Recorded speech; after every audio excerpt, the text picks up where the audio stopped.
I'm coming in hot before we dive into today's episode because I have a special announcement, something I've been dreaming of creating for the past 7 years.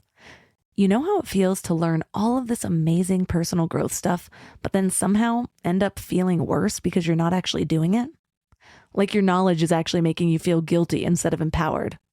I get it. That's exactly why I created Living Mind Love. Each month, we'll explore one focus area through the lens of neuroscience and spirituality. But here's the magic part. Instead of overwhelming you with changes, we'll break everything down into tiny micro shifts that your brain actually welcomes, so you'll understand the science behind why it works, connect with the spiritual wisdom, and most importantly, actually apply it to your life. The value in this program is worth at least 50 times what I'm going to be giving it to you for, because it is my mission to help as many people as possible transform their lives. You'll also get access to the first ever Mind Love community on School. So if you're ready to stop collecting wisdom and start actually living it, go to mindlove.com/waitlist to join the waitlist, and you'll get instant access to my 10-year vision meditation. So let's get into today's episode. Welcome to Mind Love, episode 160. Today's episode is all about your energy blueprint through human design. When you talk about, cultivating romantic relationships or building a business or marketing or even eating, human design speaks to eating. Like there's so much blanket advice out there of this is how you should do it. And human design just reveals that we actually each have a totally unique path and our blueprint is different. And where we get tripped up is when we try to walk a path that's not ours, And so I think that just the reminder that we all need different things, operate differently, need to market differently, build businesses differently is so empowering, because it just is how you succeed might not be how I succeed, and that's okay. Turn up your frequency with Mind Love. Bite-sized brain hacks for seekers, dreamers, and doers. It's time to give your mind a little love with your host, Melissa Monti.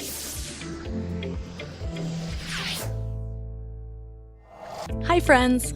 First of all, if you haven't subscribed to the podcast yet, make sure to hit the subscribe button so you're always updated about new episodes. Plus, you want to know basically the best way to give back to your favorite podcasts?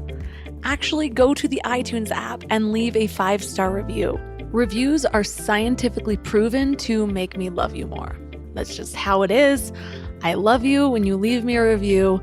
You sit in my heart for days at a time.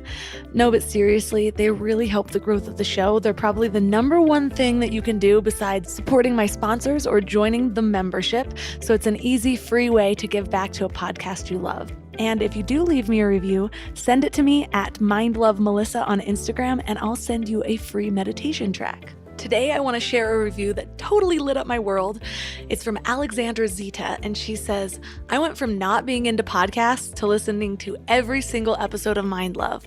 Melissa does so much work to make these important and personal topics available for others, and I can't get enough insight from her and her guests. Thank you for sharing your cultivated knowledge. I'd recommend this to anyone, and specifically for the individual on a self-journey. So thank you so much, Alexandra.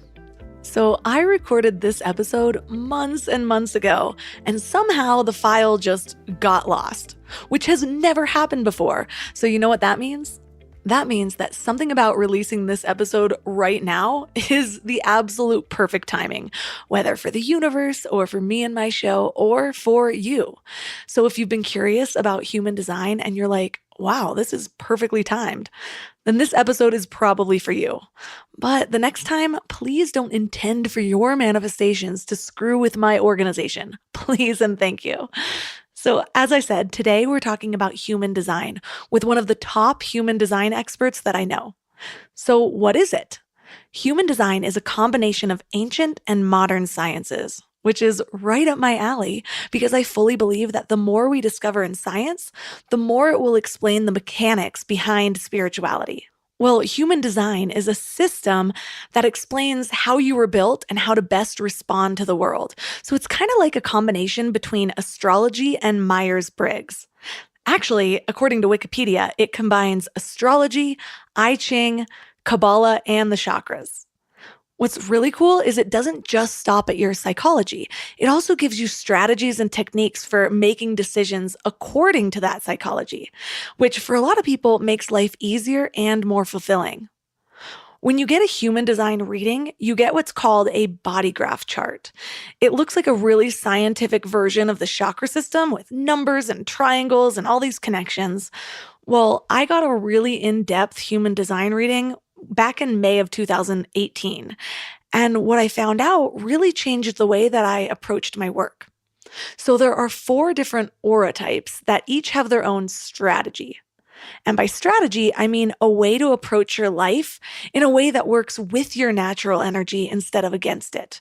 And we'll get into all of this more in depth in the interview. I found out that I am a combination of 2 types, the manifester and the generator, which is called a manifesting generator. People like me are designed to respond to life before initiating energy.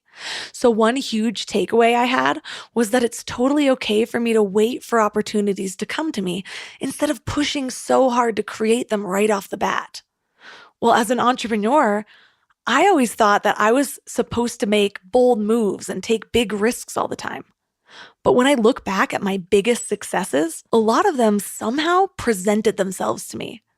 I still showed up with good energy and a mindset open to opportunity, and I still made connections and had an intention to make a difference.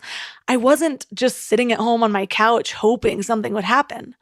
But often the actual opportunities or partnerships or even jobs were offered to me rather than me really going out and asking for them or applying for a bunch. And don't get me wrong, I still do take big moves and I create, but it's usually in response to something presented to me somehow. I see an opportunity and I capitalize on it rather than just creating one out of the blue. This is the most efficient use of my energy. And for manifesting generators, efficient use of energy is what brings them the most satisfaction. And that honestly was a powerful realization. I had been forcing myself to work in a way that doesn't work with my natural energy. And then I would feel depleted and I'd get down on myself. But according to my human design type, I meet the most resistance when I mentally initiate things, which goes against everything I learned in entrepreneur school or from Gary Vee or whoever's telling you to just go out there and hustle.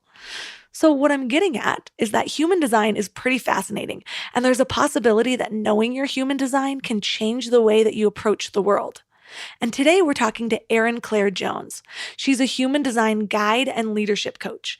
She's helped thousands of people and even companies step into their highest potential. So when I was first getting all intrigued by human design, I started asking around who I can interview, and it seemed like everyone pointed me to Erin, so I'm really grateful that I was able to speak with her. 3 key things we will learn are all about the human design types, how to manage your energy centers, and how your type can impact your relationships, whether it's romantic, friendship, or business. Also, this interview was recorded via Zoom instead of my normal method, and I'm not quite as happy about the sound, but the value is still there, so hopefully it's not too bothersome. And at the end of this interview, I'll be giving you a link to check your human design type for free, so stick around for that. But before we dive in, do you wish you could start each day with a little note from your higher self? Just sign up for the Morning Mind Love for daily inspirational messages right to your inbox. I get messages from people every single day about how the Morning Mind Love is their favorite way to start their day, or that the message that came through is exactly what they needed to hear. It's kind of like your own personal inspiration oracle. Just visit mindlove.com and sign up right there on the homepage. Plus, you'll get some amazing free gifts when you do, like a free guided binaural affirmation meditation designed to rewire your brain to your highest self. And you'll get one of my favorite tools, a booklet of my personal power lists to help you gain clarity and live each day with intention. And it's all completely free. Just go to mindlove.com to sign up. Or if you're out and about, text the word morning to 33777. That's morning to 33777. And now let's welcome Erin Claire Jones to the show. Thank you. I'm so happy to be here. So to get started, what is human design exactly, and how did you become interested in it? Yeah, so human design is a system that is based on your exact time, date, and place of birth. And the idea is that it really gives you your energetic DNA. So it helps you understand how you're meant to make decisions and communicate and work within teams and cultivate relationships and truly all the things. It's very grounded and actionable. And there are about 2 billion different configurations. So there's a lot of different types and ways of doing things, and human design just really helps us understand kind of our own uniqueness and gives us the tools to step into it. And it was definitely not my plan to, work within the world of human design. I don't think I had no idea what it was growing up, but I was introduced to it very serendipitously in New York, where I live, in 2015, and basically had somebody sit next to me at a gathering and look at my human design on his phone and kind of reflected back all these things about myself that felt like so familiar and so innate, but it felt like something I'd never really allowed myself to step into. And so it just really transformed me so profoundly on an individual level. And then I ended up pretty immediately after that working with him, and then launching my own practice in 2018, and just, with the goal of making human design incredibly practical and accessible and grounded, because I think more than anything, it just gives people permission to be themselves. And I think so often we don't need more information. We just need like the right tools at the right time to kind of make the right changes in our lives. And I think human design can really do that. And my work is not only with individuals, but also with teams to kind of really help them understand how they can best function as a unit, and just kind of find more efficacy and harmony there. Well, speaking of having more information, it's interesting because I love all these tools that teach me more about myself, but sometimes it can get overwhelming. It's like we have 100%. our astrology readings and 16 personalities and our strength finders. So what really makes human design unique or different, or why do you feel like that's one of the best ways to learn about yourself? Yeah, so a couple of different reasons. And again, like I also think different systems are going to resonate with different people. So I'm not like, human design is the only way. I think they all provide such value. I think for me, it was very clearly the way. But again, I think that they all can be valuable in different ways. So I think, there's a real difference between like human design and astrology and like Enneagram or the Myers-Briggs or DISC or StrengthsFinder, because, human design and astrology are not about answering questions, based on kind of who we think we are. And I think what's magical about human design is it not only reveals like all the things that we're conscious and aware of, but also all the things that are underneath the surface, kind of all this like energetic stuff that's a little bit deeper, and helps us understand how to work with that. And so I know that like I love, the personality typing systems. Like I've done weekend workshops. They're so fun for me. But I also think that it got me a little bit in my head. Like, because I would kind of diagnose myself differently based on where I was in my life or why I was answering the questions. And so I think there's a simplicity to human design, which I appreciate. And I think in terms of what distinguished it for me, I think with astrology, they're honestly just different systems. Like human design does pull from astrology, as well as the Kabbalah and the Ching and the chakra system and quantum physics and genetics. Like the idea is that it's just like a master system. It pulls from so many different systems to give us a blueprint to how we operate. But I think what drew me to it is it really at its heart is around how we make decisions, and how we kind of make decisions in a way that can be truly aligned for us. And I think that just felt so actionable for me. I was just like, oh my God, we spend so much of our lives making decisions and trying to cultivate opportunities for ourselves. And human design just helps us understand how we can uniquely do it in a way that works for us. And I think just to give a little bit of context, like the 3 pieces that man that I mentioned shared with me that first night was like, one, he was like, Erin, you're really not meant to do all the doing. And I had spent so much of my life like trying to be a doer, like just like trying to keep up in all the startups I was working in. He was like, you're a much better leader and guider than you are a doer, leader and guide, sorry. And he also was like, you're not meant to initiate any of the things. Like he's like, like in terms of big opportunities, like you'll be recognized, you'll be invited in, trust that. Your job is to make yourself visible and let people know that you exist, but wait for the invitation. And also that I really wasn't designed to make decisions impulsively or in the moment, but I was meant to kind of really like feel into things before I made a big decision. And I had been operating so opposite those 3 things. So I think there's just like such actionable pieces that we can take into our lives that tend to really transform things in a really big way. So let's get into the human design types. So I got really into human design a couple years ago for like 2 weeks, and then it kind of fell off. But I looked it up, and I was just learning about how to actually interact with the world.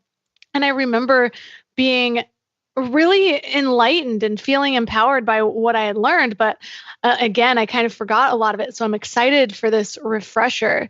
Yeah. So I know that there are 5 main types. One of them is kind of a combination of 2. So what do those mean? First is the manifestor. What's that one? So the manifestors are about 8 to 9% of the population. And these are the people that are really here to kind of initiate and get things started. So the ones that are here to kind of get the ball rolling, light the fire, not always here to do all the doing, but just to get the ball rolling. They often need a lot of freedom and autonomy and control. They're not really here to be told what to do or managed or guided in any way. And their strategy is about initiating. Like as soon as they get that urge, they're meant to make the first move, whether that comes to kind of dating or business. And also a very important part of their design is around communication and basically keeping people in the loop. If they just kind of like go on their own path and don't keep people in the loop of what they're choosing, people can be very resistant towards them.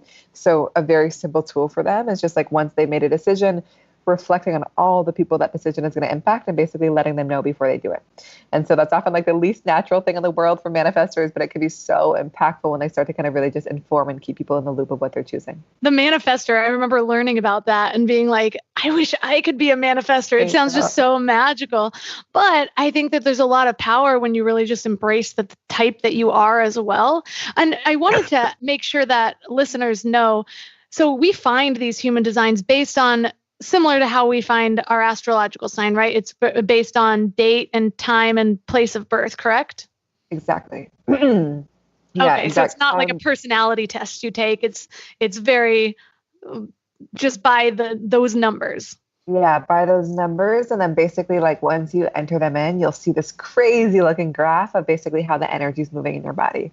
And that reveals aspects around the decision making, where you're the most sensitive, what your natural strengths are. But yeah, it's based on those 3 pieces of information, which is like, so, I work with a lot of teams and they'll like send it to people they're hiring. They're like, that's literally all you need to know. But I think my experience is once people hear the information, they're like, oh my God, yes. So they stop caring where it comes from. When I think of manifestors, I worked for a CEO that was really difficult to work for, but it was also kind of interesting to watch him interact, or just kind of the way he created, because he wasn't the type that had really any of the skills of what he was building, but he'd have an idea and he'd know how to get the people together, and then people would start working towards it, and he'd know how to bring in the investors and all of this stuff, which is really powerful. But I think a lot of us think, well, we need to have all these skills, and so we spend all this time trying to build up our skill set so that we can create something, when that's not always how it works. Exactly. And it's such a good example where it's like they kind of rally all the people, but again, like he or they would be living in their wisdom if they're just like, my role is like in the initiating and getting the thing off the ground, and then I've got to hand the thing off and move on to the next one. Where manifestors get super burnt out is like once they brought something to life, it's like I've got to keep building and sustaining and maintaining the thing rather than kind of giving themselves the permission to move on. So the next one is the generator. What is a generator? So generator is basically very similar to manifesting generator, which we'll talk about, I'm sure, in a second. But generators are kind of like the builders, the creators, the doers. They're kind of meant to wake up in the morning with like a full tank of energy, to use up their energy in super satisfying ways and kind of crash and wake up recharged. The more they're using their energy in ways that feel like personally satisfying around their work, their relationships, the more energy they feel and the more energy they create for everyone around them. And so it's just so important for them to like honestly do work that they really love and use their energy in super satisfying ways, because they just like feel so much momentum when they do. And they're also just like very masterful. They often like go deep into a process, and then like when it's time to move on, they will. And so their strategy is basically about magnetism. So whereas the manifestors are meant to initiate and kind of like make something happen, generators are meant to magnetize things to them and kind of wait for their gut to light up in response to something. And then as soon as they get the gut response, they can go make something happen. But so often they've felt the pressure to like go like, chase after things and initiate. And it really is about kind of waiting for that gut to light up. And then that's the indicator that they actually have the energy for something.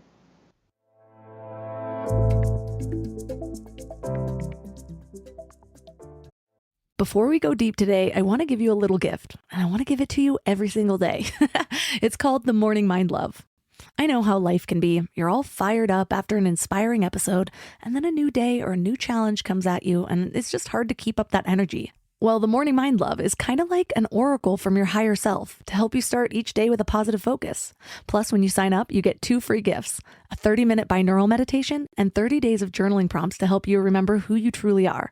And it's all completely free. So join over 9,000 people and go to mindlove.com to sign up, or text the word morning to 33777. You know what's crazy? After all these years of hosting Mind Love and talking to some of the world's leading experts, one of the biggest eye-openers for me has been just how much our gut affects, well, everything. When my gut feels good, my mind feels clear, my intuition is stronger, and I just feel more balanced. And that's why I'm excited about Zoe, a science-backed nutrition company that is totally changing how we understand our gut health.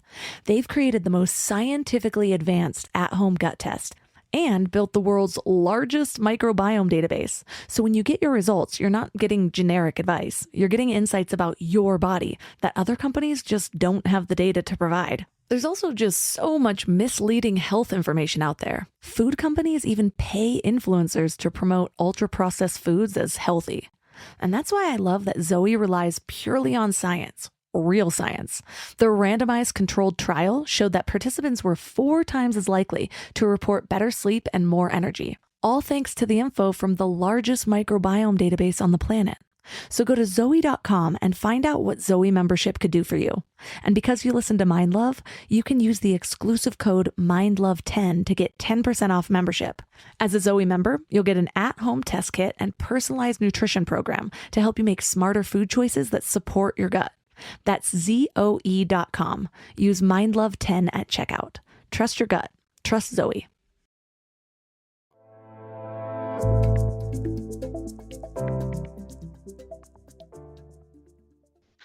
Yeah, it really makes sense because the word generator makes you think of energy. Like you buy a generator to create energy. And so if you're working from that space of energy, it really reminds me of how an empath in general should be working, because they're so based on, they're absorbing the energy around them, they're spreading the energy around them, and it's just very energy based. Mm-hmm. Exactly.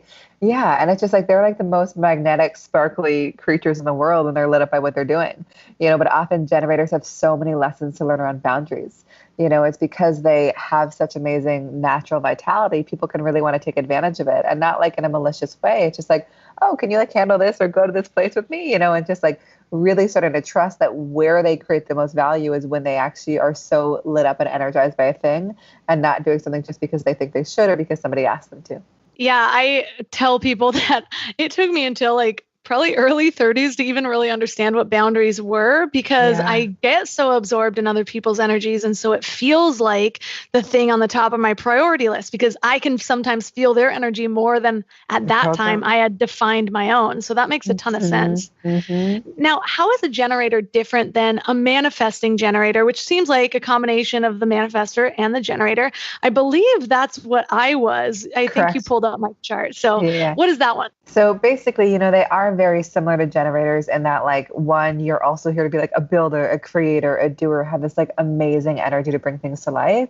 The difference is that rather than often doing just one thing at a time, like you're often going to thrive, at least according to your design, and doing lots of things. It's like, these are my clients that are like, I'm a lawyer, I'm a mom, I have a podcast, I'm a coach. Like, they're just all the things, and that is their magic. They're very multi-passionate. And so often they've been made to feel like they're scattered or like they're doing too much, but they often need that level of stimulation to kind of be successful and feel excited.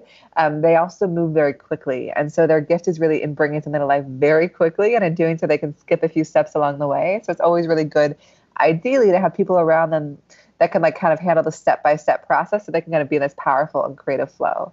But, they are very similar to the generator in that they share a strategy where you also, as a manifesting generator, are meant to let things come to you.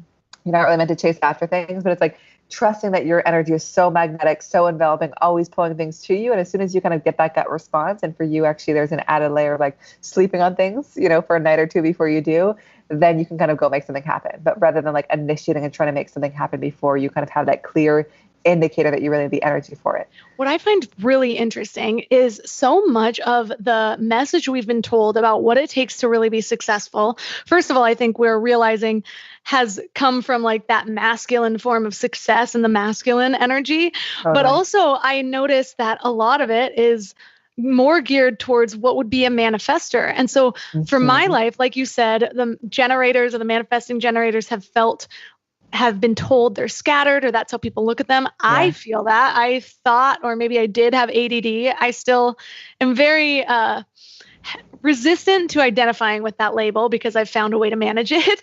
But it's sometimes just the simple mindset shifts of looking at things in an empowering way. And since when does anyone tell you in like some course on being successful, hey, don't initiate things, wait for it to come to you. You don't ever hear that. And there's so much power in that. And I will say, I have made some bold moves, but a lot of times the bold moves I've made have just been expanding my network in some bolder way. And because of that, it does attract me to that, or attract people to offer me opportunities. So I've been offered way more than I've created just on my own. So that makes perfect sense. Yeah. And it's all like an experiment. You know what I mean? It doesn't mean that like you can never initiate and you might not have success when you do, but often you're going to experience so much more resistance when you do. And like, it's just like, there's so much that you naturally magnetize, and often things are going to like move so much more in flow when you just like trust that. And one important distinction, because like this concept, it's called waiting to respond, or responding in human design. It can feel passive. And like, I had a client who was like, Erin, I've like been sitting on the couch for a week, like nothing's happening. I was like, oh no.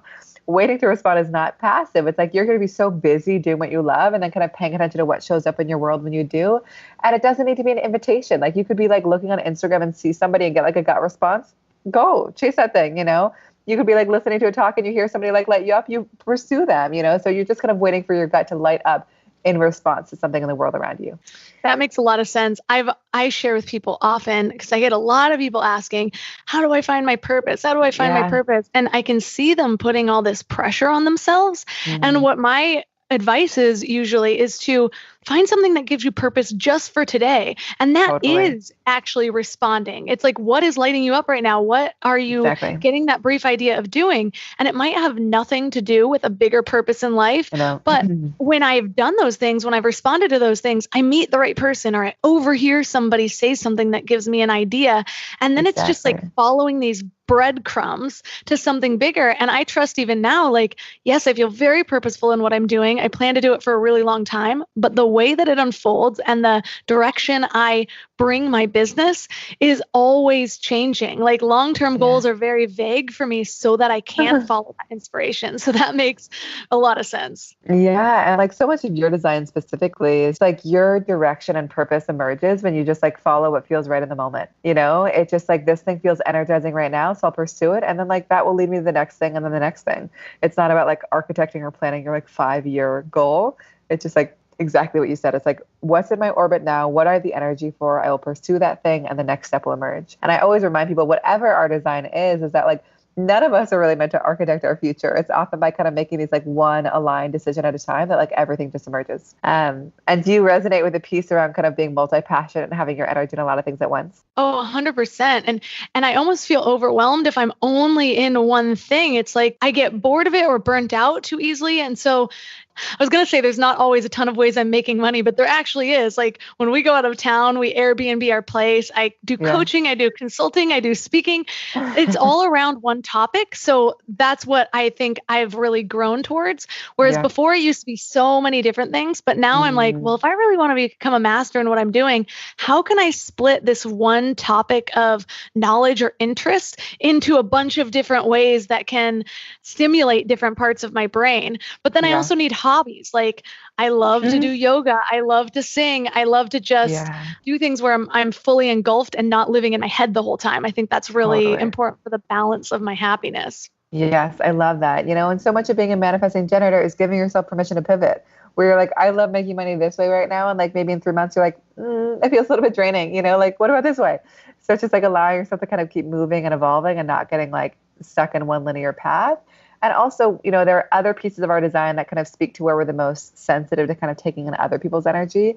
And you mentioned the ADD piece, or maybe ADHD earlier. And like for you, you've got this incredibly open head center, which means that you're like literally can be inspired by like everything, you know, and taking in inspirations all the time. I find that a lot of people that have this open have been diagnosed with ADD and ADHD. And I'm like in no way a mental health professional, but it's just like a pattern that I've noticed with clients. And like, there is this tendency to be inspired by so much, but also like to lose focus, to feel scattered, to try to pursue all the ideas that come to you. And so much of your work in that aspect of your design is like not feeling a pressure to pursue all the inspirations that come to you, like letting your gut guide your energy. And also like these people often thrive with like very simple structure during the day, like just like a to-do list of like 2 to 3 things that kind of keep them on track, so that they end the day and feel satisfied and not just like, wow, I pursued every whim and I'm not totally sure what I accomplished. That's actually the first key of me actually starting to make progress on my goals is instead of having a to-do list of 50 things. I I know. might Never have gonna. that thing. I would Yeah. write down the 50 things, but I'd put it away and I'd choose just 3. And that way Yeah. I could feel like a success. And if I had more energy and I Yes. really wanted to, I could pull a couple more things, but still just putting a line in the sand and being like, that already was success. Anything else is just over and beyond. So I love that one. Now, what Yeah. is the projector? So projectors are basically here to kind of be our leaders, our guides, our advisors, our teachers, not here to do all the doing. So different than the generators and manifesting generators we've been talking about.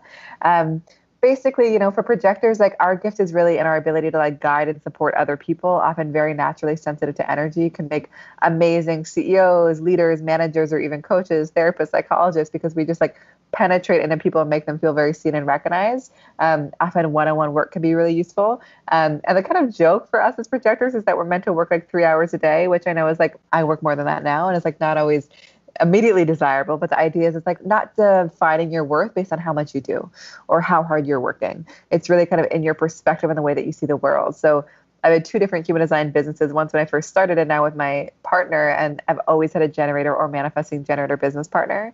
And it's been actually like, and I don't think that's always required, but that's been a really essential piece for me, kind of like allowing me to focus on the human design and always having somebody kind of supporting in all the other ways. And the strategy for projectors is basically about waiting to really be kind of invited in and recognized. And the idea is that like, if we kind of just like chase after things and like are brought into things and expected to operate like a generator, it's hard to really be in our magic there. So you don't need an invitation when it comes to like, moving to a new city or like setting a new system. But when it involves like living with somebody, working with somebody, dating someone, so important to feel invited in and recognized. And I think that when I first discovered this aspect, I was like, how do I build a business as a projector, waiting for an invitation? And I learned that so much of our job as projectors is basically about making ourselves visible. It's just like letting people know that you exist, sharing about what you do in a really broad, inspired way, and kind of letting the right people find you. And so, yeah. And so it's often like projectors have often been trying to be generators their whole lives. So it can be really relieving to discover that's maybe not the way that they're meant to do things. Yeah, it is so interesting how just the shift in how you look at something can really change whether or not you're walking into that empowered or disempowered. And it's like going back to the 100%. ADD thing. It's like, are you scattered or are you multi-passionate? Like that's Totally. it's the same thing with a different word. And it's a lot of times I think the way we view ourselves is just by this like one person's opinion or how somebody tried to spin something negative. And so that's why I'm always like, well, can I look at this in a more empowered way, no matter what it is? And usually I can pretty quickly. And I'm like, oh, wow, that changes everything. Changes everything, and I just like, I so often when I'm sitting with people, they just feel like this crazy sense of relief because they're like, I've actually always made myself wrong for everything that you're saying. They're like known the things and never given themselves permission to really step into it. So it's just like, it can be this crazy sense of relief where it's like, I came from the world of like startups and working with a bunch of teams. And like, I just like pushed myself so hard because I'm like, I'm going to be a doer. I'm going to do so much. And it was just never sustainable, And so I think just like, learning human design just like honestly reoriented my path in an entirely new way because I was like, oh, maybe that's not my gift. Like, let me just step into what feels more natural and easier and will be so much more successful for me. So the last one is the reflector. Now, Correct. What is the reflector? So reflectors are 1%, so very rare. And these are basically our collective mirrors. These are people that are incredibly sensitive to their physical environment and basically always taking in everything in their space and mirroring it back. So you really get a good sense of like how a company is doing, our team is doing, our community is doing just by how that reflector is showing up. So it's so important for reflectors to be like such ruthless curators of the people and the spaces they're around because they're basically going to magnify whatever space they're in. Their identity is always changing. They're going to have periods where they feel like a generator, like a manifesting generator, like a manifestor, like a projector. And so to not try to put themselves into one box, but basically embrace the fluidity, allow themselves to kind of feel different around different people and different environments. They might have periods where like, I can do so much. And the next week they're like, oh my God, I really just got to chill. It's just like things are going to operate in ebbs and flows for them. And then the last piece I'd share for them is just that like, in the context of business, we call reflectors evaluators just because they've got like such a unique way of seeing the world and often see things that other people miss. And so it's really good for them to be in an environment where their kind of unique perspective and way of seeing the world is really like being invited in to be shared and valued. So when I hear the definitions of all of these, I feel like I can relate, at least in a small part, to almost all of them. Is that normal? Yeah, I think that like type is just, do you feel like you resonate more with the manifesting generator? Or does it feel like everything feels pretty equal? I guess I would resonate more with the manifesting generator, but as you're saying what each of them are, I'm like, I mean, Yeah, so I can relate to that that in certain ways, but again, it might be that thing where I do have a really open mind, so I can often take it put all in. myself in Yeah. the shoes of whatever you're saying. Totally. I think that like, what I'd say is that the type is just the first piece. Like, I'll have people that are like, oh my God, I'm a generator. Like, I don't feel like that. And just like when they start to get the full picture of their design, it starts to kind of all make sense together. So I think the type is like kind of requires like an oversimplification. So I think it's not abnormal that you resonate with all those pieces. Like the manifestor piece is definitely going to be alive in you in some way. The projector piece, like, you probably have a little bit more energy than us projectors, but also you have your own sensitivities. We all have different areas in our design where we're so sensitive and kind of able to guide and support other people. So there are different pieces of our design that can kind of speak to that, but we are all going to have like one kind of type, and that will kind of inform our strategy, but then it just branches out from there in terms of how diverse and different we each are. And what came to my mind as you were saying that is actually, I think so often we've all thought that we need to be everything. And so my mind was just going to a way of, yeah, I've felt that, or I've tried to step into those shoes, or I've done this before. When really, if I were to go by the human design, it's more saying to me, hey, try this way of working and things might come a lot more easy for you. So all of those other ways I can work, and maybe I have worked in the past, but it might not be where my strength is. And it might not be sustainable. It's like, maybe it's like, oh my God, I've got to like put myself into one box, or maybe I've got to chase after things. It's just like, it does show us a way of operating that just often feels better and is so much more successful for us. And I think that like, I had a little bit of nervousness early on because a lot of my work was with companies in addition to individuals. And I was like, are they going to be so like skeptical? Like, or are they going to feel like I'm putting them into a box? And I just like feel like, honestly, people often tend to feel really empowered. It's like they often don't feel very restricted. They're like, oh my God, I can do that. Like I can build my business in that way and build my career this way. And so I think it often just like makes people feel more excited because they get to kind of do it in their own unique way. But like you said, it's like we can do it however we'd want, but often it's just going to feel better to do it in a way that's more aligned with our operating system. I think that's a good point to make too, is I remember way long ago when I was like in middle school or something, and I learned what my sign was. Yeah. And I was like, oh, a Taurus is stubborn. And so I like stepped into being stubborn more than I ever had before. Uh-huh. And I think that there's something to be said about making sure you're not using what you learn about yourself as a limitation or an excuse, and instead seeing how you can use that information to expand or become stronger or work in a new way. Exactly. And I just think I always remind people of that when people are like, oh my God, like, I'm like an athlete. Can I be a projector? Like I'm this, can I be this? And I'm just like, human design is not meant to be a thing that like disempowers us or makes us feel restricted. It's meant to actually be like a very empowering system, and we got to kind of play with it all for ourselves and define what works for us. So I think that like it can be easy sometimes to use it as an excuse, and I have, and it's just like, it's so important when that happens. I'm like, oh no. That's definitely not the appropriate way to be using this. So I think just always remember it's like meant to empower us and move us forward and like not restrict us. Like I've had people, projectors, be like, can I like go on dates with people if I'm not like invited in and they don't ask me out? And it's just like, always play with it. Most important for them, for example, is that like they need to be recognized. So if they feel recognized by the person that they met on an app, like lean into it more, like just know that invitation piece is key. So I think that like we can be fluid and flexible with all of it for sure.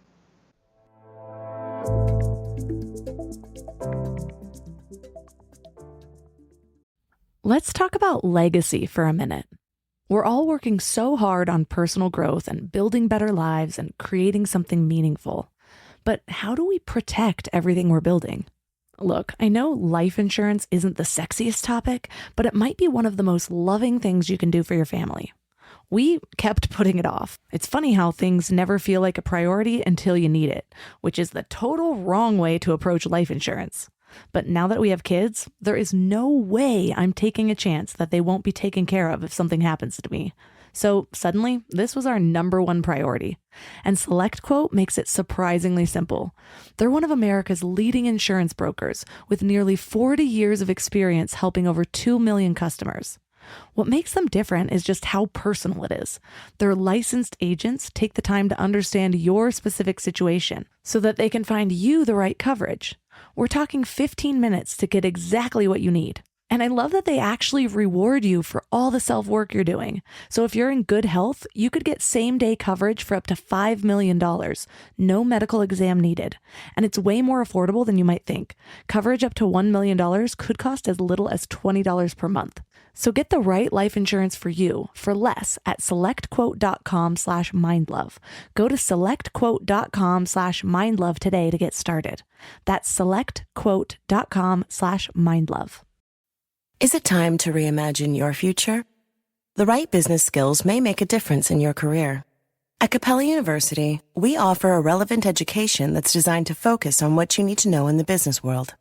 We'll teach professional skills to help you pursue your goals, like business management, strategic planning, and effective communication. And you can apply these skills right away.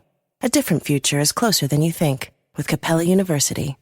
Learn more at capella.edu.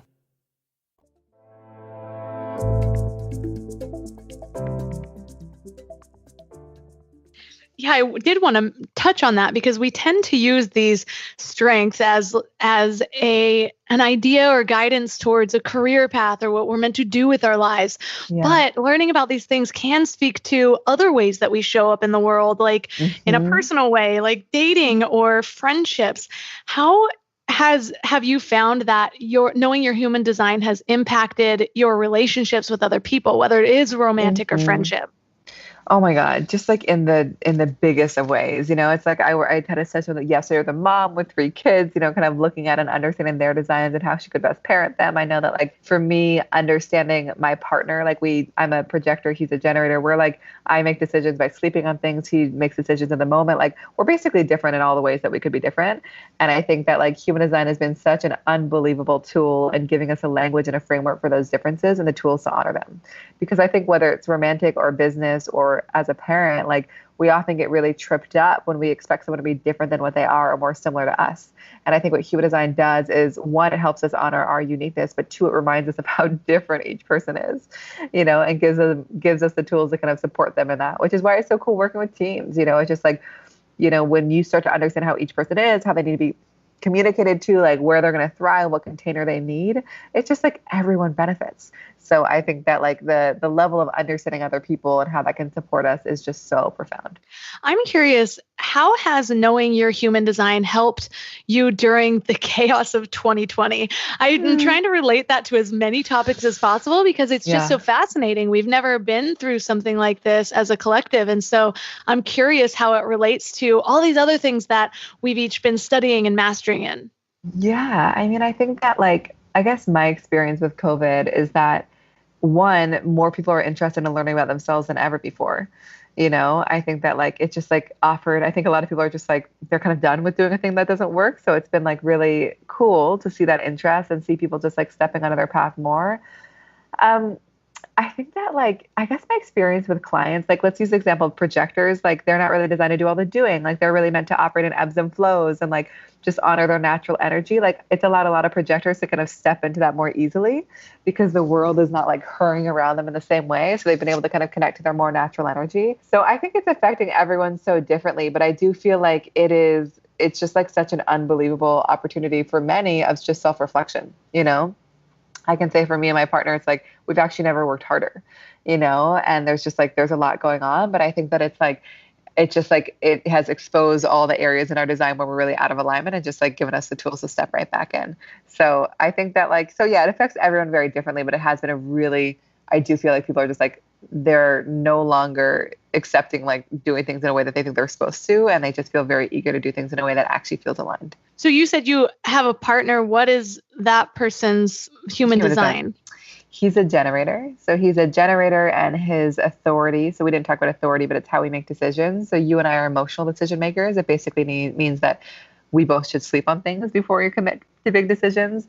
Whereas he makes decisions in the moment, kind of based on his visceral gut response.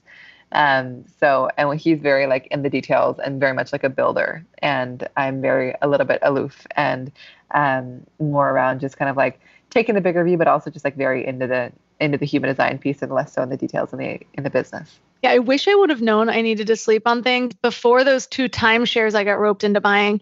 I did return them in the 3-day window. But that's exactly it. You just like, you're going to be on an emotional high and be like, I'm yes, yes, yes. And then you wake up the next day, you're like, no longer, And so it's just like, it's so useful to know how differently we each operate. It's like, oh, you have clarity at the moment, 100% go with it. Whereas like some people, like clarity comes with time. You and I, clarity comes with time. And often we create a little bit more chaos for ourselves and everyone around us when we're more impulsive. They need to make like debit or credit cards specifically made for your human design, and it'll only allow like $5 to go through the day of, and it'll release the rest of it a day or two.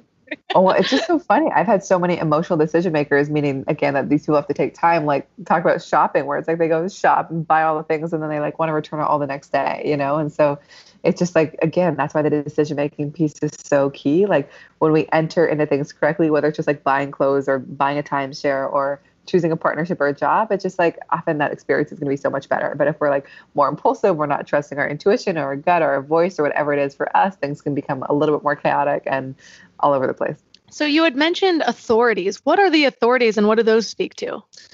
So the authorities around how we make decisions. So there are lots of different ones. So there are some people that are emotional, like I said, you and I. So this can be true for generators, manifesting generators, projectors, and manifestors.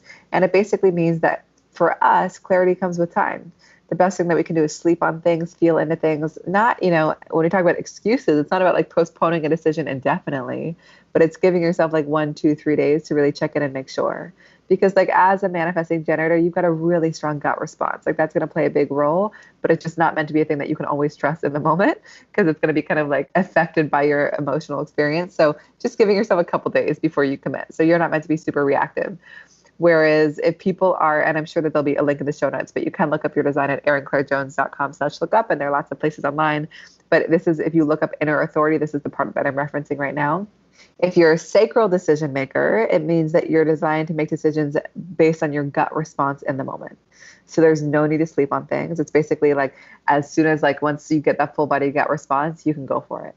And so often these people have been like, I have to sleep on things and feel into it, but like they actually just have a knowing in the moment and they're just meant to kind of like act on it. One other piece I would just share specific to yours and the sacral before I move on is that like, because you've got such a powerful visceral gut response in your design, like it can be really useful to have the people around you ask you very specific questions. So instead of being like, where do you want to go for dinner? Like, what do you want to do tonight? It'd be like, do you want to go here or here? Do you want to do this or this? Kind of like giving you simple yes, no questions that basically allow you to bypass your mind and get you straight into your gut. Makes sense? 100%. I could actually feel my energy shift when you worded those questions in a different way. Weird, right? It is a thing that's always happening. My husband will ask me like, oh, what do you want? And I'm like, I don't want to make the decision at all. But then it's like, if he just says one thing, I want some sort of say in this. So that is a really good thing to know and just kind of give me 2 or 3 options. I'll tell you from there. Exactly. And it's just like, it's not that I don't have an answer. I just need to be asked in a different way. And this is such a good example of like when you're working with teams, why it's so useful to know who the people are. It's like, okay, you're a projector. Like it's good for me to invite you in, or like you're a manifesting generator. Like, and you have a gut response. So maybe I'll like give you options and not ask you open-ended questions. Like there's just like so many specifics in terms of how we can like function best with the people around us. So that's key for you. And none of us, before I go through the other ones, I'll just say that none of us are meant to make decisions from our mind. Like none of us are meant to create like a pro-con list and rationalize it because our minds are so powerful that we can basically convince ourselves in or out of anything. So there are some people that are splenic decision makers. This basically means you're meant to trust your intuition in the moment. It's like different than the gut response. The gut is a very visceral feeling in your belly. The intuition is like a quiet, spontaneous knowing. It's like a whisper that you hear, like resonance that you feel, like just tingles that you feel, like a voice, like just like the spontaneous knowing. And these people are meant to be very spontaneous and super impulsive. So as soon as they get that quiet, intuitive knowing, just to act. There are some people that are ego decision makers. It basically means they're designed to make decisions based on whether or not they really have the willpower to do something or whether or not their heart's really in it. And they're actually meant to be healthily selfish in their decisions. So really kind of only making decisions that really take care of them. That's how they can actually like really offer value when a decision like really takes care of them in return. Some people are what we call self-projected decision makers. It means their truth comes out when they give it a voice. So the best thing they can do is surround themselves with people that they trust and just let themselves talk and see how they respond to what comes out of their mouth. Voice recording, journaling can be so useful for these people. There's some people that are called nut or mental projectors, and they also need to kind of talk things out, but also be in environments that feel good during it. And finally, reflectors. need to basically give themselves a full 28 to 30 days before they make a big decision, which always sounds pretty wild to me, but every reflector I talk to seems to really understand it.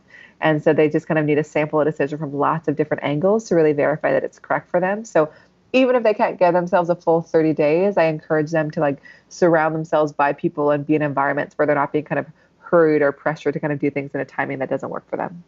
Which seems like the way we're kind of all pressured into doing things all the time. 100%, and it's just like, we all actually need like have different ways of doing it. And so just like understanding those differences is so empowering. It just brings me back to so many of the masculine success books that I read from the 70s or whatever, there's so many of these books. A lot of the classics are the male oriented ways, and they're like, make a quick decision, make a decision right now, just do instead of feel. And it's just so interesting how the more we understand, the more we realize, that might work for like 3% of us, but most of us need a whole different way. And that's why it's like, when you talk about like, cultivating romantic relationships or building a business or marketing, it's like, there's so much, or even eating, human design speaks to eating. Like there's so much blanket advice out there of like, this is how you should do it. And like human design just reveals that we actually each have a totally unique path and our blueprint is different. And where we get tripped up is when we try to walk a path that's not ours, And so I think that just like the reminder that we all need different things to operate differently, need to market differently, build businesses differently is so empowering, because it just is like, how you succeed might not be how I succeed, and that's okay. Give me an example of how human design can speak to eating, because that sounds really interesting. And I come from a background of a pretty heavy eating disorder. Eating has just been something I've really had to develop a relationship with. So what is that about? So one thing I'll say before I share yours, like with all of human design, like, the point is to like tune into your authority, tune into yourself, and be like, does this feel right? Like, I'm never going to be like, just go do this thing, like regardless of how it feels. So just, that, but like, I think that human design, the eating piece is not always the first piece that I recommend diving into, but it really can be powerful. So there are a couple pieces that would be, and I'll share you just because it's a good example. So like one aspect around your eating is that like, you're actually meant to be, a more active eater. And basically what I mean by that is that like your brain needs a lot of fuel. So I don't know whether or not you fast, at least according to your human design, like the recommendation would be to like eat actually in a more regular way. It's like eating before you have a meeting, like breakfast, lunch, dinner, snacks, whatever you feel inspired to, but like your brain actually needs a lot of fuel to operate. So like keeping it fed doesn't mean that you need to have like huge meals, but just kind of regularity rather than kind of like depriving it. Whereas like I'm a more inconsistent eater where it's like very in flow. It's like when I'm hungry, when I'm thirsty, I might not need that consistency. My brain doesn't need that fuel in the same way. Does that make sense? That makes perfect sense. I am one, the more I understand about myself and the more I'm in touch with my body and not on medications and not on birth control and not doing these things that somehow numbing myself from my body, I found I get really hangry. Like it'll be a few hours since the last time I ate. Like it doesn't seem like I should be that affected by it. Yeah. But my husband even knows. He's like, you need to eat, like eat something and then talk to me. And I'm like, oh, okay. 100%. And sometimes it's just like, I'm acting like I'm in fight or flight just because it's been too long since breakfast. Exactly. And it's so funny because like my partner like eats more than me, but also needs regularity in a way that I never have. And I remember just like not quite understanding it for a while. I was like, what? And I just like looking at how different we were in this area was like, oh my God, of course. Like it just made so much sense. And like such a reminder again, that we can't apply to like what works for us to other people. The other aspect for you, and also I will say that human design never tells us like what to eat. I'm not going to be like, okay, like you need to be a vegetarian, you can't eat dairy. For you, it's actually about the conditions under which you eat it. And so this is why human design starts to get really crazy. So like for you, it's actually best to not eat cold food, but to eat food that is like above body temperature. So like hot water, tea, soups, not eating something directly out of the fridge, off the stove is perfect. Letting things cool down or warm up a little bit is really good for you because like it's good for you to have food that kind of warms you up and not cools you down. That's super interesting because that's actually in line with what my Ayurveda dosha as well, which is just interesting. It's so, and whereas some people, they need food that cools them down. It's like, don't eat something off the stove, like right out of the fridge, like cold water. So it's just really, and like, for example, like for me, it's like all around eating when there's like a lot of activity around me, like eating when I'm walking or standing up or like, not like being super sedentary for a long period. Whereas I was always like, I gotta like sit down and eat, but just like moving is actually the best thing for me. And like my partner, he eats best, like during the day, like when the sun is up, and kind of he goes on the roof and like eats in the sun. Whereas like, a client I sat with earlier, she eats her best meal, like her biggest meal, like when the sun sets, and there's so much like knowledge out there, like, don't eat after a certain time. Like actually for some people, it's like really good to eat very light during the day and like eating their biggest, densest meal later at night. So it's just like so many different ones. It's just like so wild. And I find that often when I introduce it to people, like they intuitively were doing it at a very young age. And then they kind of like work themselves out of it because they thought something was wrong with it. So we often do it really intuitively when we're young, and we often just need to kind of like nudge back into it. I love doing that comparison of like, what am I learning about myself now? And what were my intuitive habits as a child? Because it's so interesting how often as a child, we just know more about ourselves than later on because we're not conditioned yet. So that's super interesting. And so thank you so much for all the wisdom that you shared here. I know that last time I was looking into human design, I was just so stoked about it. And it really was helpful at that part of my business. And I'm excited to get back into it and let it speak to how I'm moving forward. So for listeners who are curious about learning more about their human design or want to work with you, where's the best place they can connect with you online? And I will link to the link that you mentioned already in the show notes. Perfect. Yeah. So I'm Erin Claire Jones everywhere. So Erin Claire Jones on Instagram. My website's erinClaireJones.com. Lots of ways to work together, but the kind of easiest, most accessible one is something called the Blueprint, and we can do a discount for your audience if you want. And it basically is just a 30-page PDF that I make on your unique design. So it kind of is like, I always say we come into this life without an operating manual, and human design just gives us the manual. So it's meant to kind of be like your own operating manual that you can return to, like exactly like you said. It's just like, we need it at different times. Like I have people that like look at their blueprint like 2 years later, every month or every week. And it's just like a new thing will kind of emerge every time. It's just like a tool to bring us back into alignment. And then I do sessions, individual sessions, partnership sessions. And I also do immersive workshops and also work with teams. All of the links from this episode will be at mindlove.com/160. So as I said, I'm going to be giving you a link to look up your human design for free. So don't forget to get that in the show notes at mindlove.com/160. And your challenge for this week is to go do that. So it's actually so fascinating and so much fun learning these different aspects of yourself. And what I like to remind people is that all of these ways that we understand ourselves more are ways to expand our natural use of energy rather than boxing ourselves in.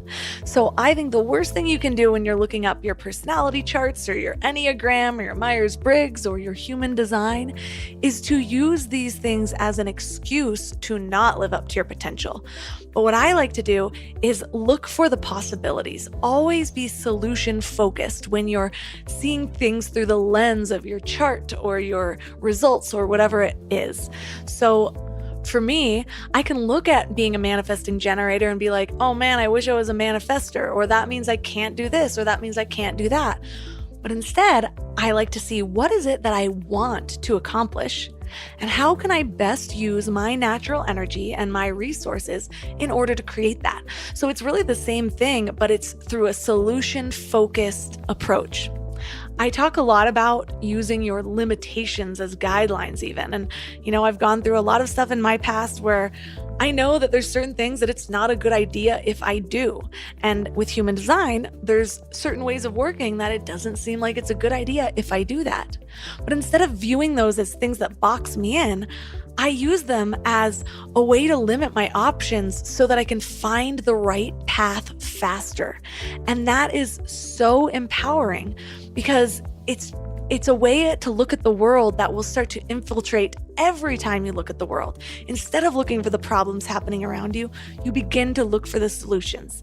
So look up your human design chart and spend a little time figuring out what you might learn about yourself, or maybe some small shifts that you can make in order to maximize or optimize your way of approaching the world. Also, if you haven't yet signed up for the Morning Mind Love, you should. People love the Morning Mind Love, especially lately with as hard as times have been. The amount of responses I've been getting back from people saying this is just the way that they needed to start the morning or exactly the message that they need to hear. I do find that when I write these, it's when I'm somehow channeling something beyond myself. And I swear, even reading them on my own, I'm like, wow, this is exactly what I needed to hear. Way to go, Melissa. So sign up for that by texting morning to 33777, or you can just go to mindlove.com and sign up right there on the homepage. If you love Mind Love and haven't yet left a 5-star review, I will so appreciate it.